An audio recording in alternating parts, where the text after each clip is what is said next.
आप सभी को भारत भूषण गौड़ का प्रणाम। हमारे चैनल पर आपका स्वागत है। जैसा कि आपने थंबनेल पर देख ही लिया होगा कि यह किस विषय पर वीडियो हम बना रहे हैं। हमारा उद्देश्य किसी प्रकार से वर्तमान आधुनिक युग में घूंघट या पर्दा प्रथा का समर्थन करना नहीं है, लेकिन जो वास्तविक तथ्य हैं उनको सामने रखना ही हमारा उद्देश्य है।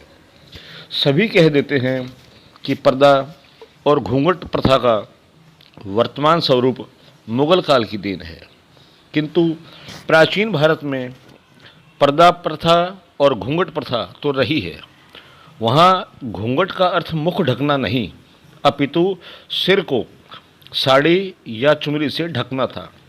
ऐसा भी नहीं था कि सिर ढकना स्त्रियों के लिए ही अनिवार्य था, पुरुषों के लिए भी सिर ढकना अनिवार्य था। स्त्रियां साड़ी चुनरी से सिर को ढक कर रखती थी, तो पुरुष मुकुट या पगड़ी आदि से सिर को ढकते थे। स्त्रियों का पहनावा कैसा हो, इस विषय में स्वयं वेद ही प्रमाण है।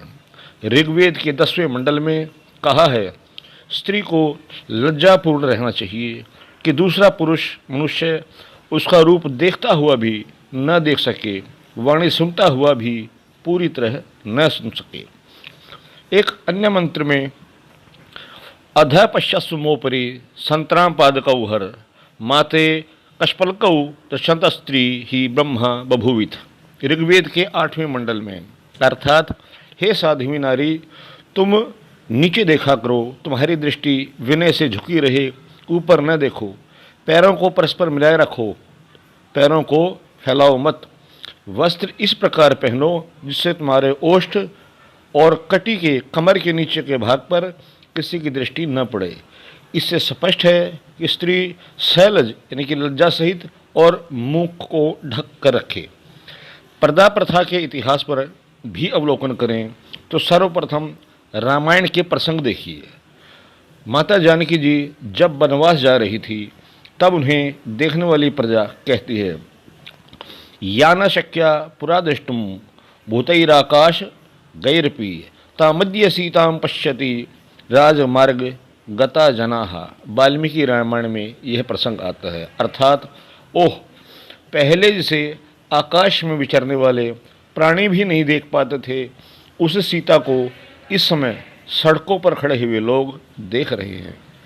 इसी प्रकार इसी वाल्मीकि रामायण में मंदोदरी रावण की वध पर विलाप करती हुई कहती है, दृष्टवा न खल्वभि क्रुद्धो मामिहान वगुष्ठिताम निर्गताम नगर द्वारात पदाभ्यामेवागताम प्रभु।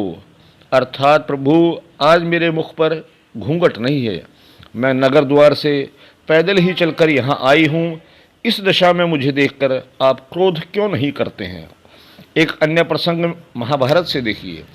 कुरु सभा में द्रुत क्रीड़ा के समय द्रौपदी कहती है, याम न वायुर्न चादित्यो दष्टवंतौ पुरागृहे साह मध्य सभा मध्य दर्शास्मि जन संसदी। महाभारत के सभा पर्व में यह श्लोक आता है। अर्थात पहले राजभवन में रहते हुए जिसे वायु तथा सूर्य भी नहीं देख पाते थे, वही आज इस सभा के भीतर महान जन समुदाय में आकर सबके नेत्रों की लक्ष्य बन गई हूँ। प्रश्न यही है कि क्या यह प्रथा आम समाज में भी थी या केवल राजवंशों में, किंतु ऐसा कैसे हो सकता है कि दोनों में भेद किया हो उन युगों ने। रामायण महाभारत के प्रसंगों से ऐसा ही मान भी लें, पर्दा प्रथा सामान्य स्त्रियों के लिए न होकर राजवंश की राजकुमारियों रानियों के लिए ही थी। राजवंश की रानी राजकुमारियाँ बड़े सुखों से रहती थी, जैसे आधुनिक युग में एसी में रहने वाली महिलाएं। वे विशिष्ट अवसरों पर ही बाहर निकलती थी। ये अवसर थे व्यासनेषु न कृच्छेषु न युद्धेषु स्वयंवरे न कृतो न विवाहे व दर्शनम दुष्यते स्त्रियाः। यह भी वाल्मीकि रामायण का ही श्लोक है। अर्थात विपत्ति काल में शारीरिक या मानसिक पीड़ा के अवसर पर युद्ध में, यज्ञ में अथवा विवाह में स्त्री का दिखना दोष की बात नहीं है। अर्थात इन अवसरों पर राजकुल की स्त्रियां पुरुषों के मध्य जाती थी, उस समय उन्हें कोई दोष नहीं देता था। पर्दा प्रथा या घूंघट प्रथा पर भगवान श्री राम का यह वचन बहुत ही महत्वपूर्ण, प्राचीन और आधुनिक परिवेश का समन्वय है। न गृहाणि न वस्त्राणि न प्रकार स्थिर क्रिया निदृशा राजसत्कारा वृत्तिया वर्णम स्त्रियः, वाल्मीकि रामायण। अर्थात घर, वस्त्र और चार दीवारी आदि वस्तुएं स्त्री के लिए पर्दा नहीं हुआ करती। इस तरह लोगों को दूर हटाने अर्थात किसी स्त्री के समाज में आने पर पुरुषों को वहाँ से हटा देना, जिससे वे पुरुष उस स्त्री को न देख सकें, से जो निष्ठापूर्ण व्यवहार है, ये सभी स्त्री के लिए आवरण या पर्दे का काम नहीं देते हैं। पति से प्राप्त होने वाले सत्कार तथा नारी के अपने सदाचार, ये ही उसके लिए आवरण है। इस प्रस्तुत लेख का उद्देश्य बिल्कुल भी घूंघट प्रथा का समर्थन करना नहीं है, बल्कि मात्र यह बताना है कि इस प्रथा से के प्रमाण कब से मिलते आ रहे हैं। प्रस्तुत तथ्यों के आधार पर जो मिला वह प्रस्तुत है। आप सभी विद्वज्जनों का मार्गदर्शन भी अपेक्षित रहेगा। मित्रों, यदि आपको हमारा ये वीडियो पसंद आया हो, इसे लाइक करें, शेयर करें, हमारे चैनल को सब्सक्राइब करें। आप सभी को भारत भूषण गौड़ का प्रणाम।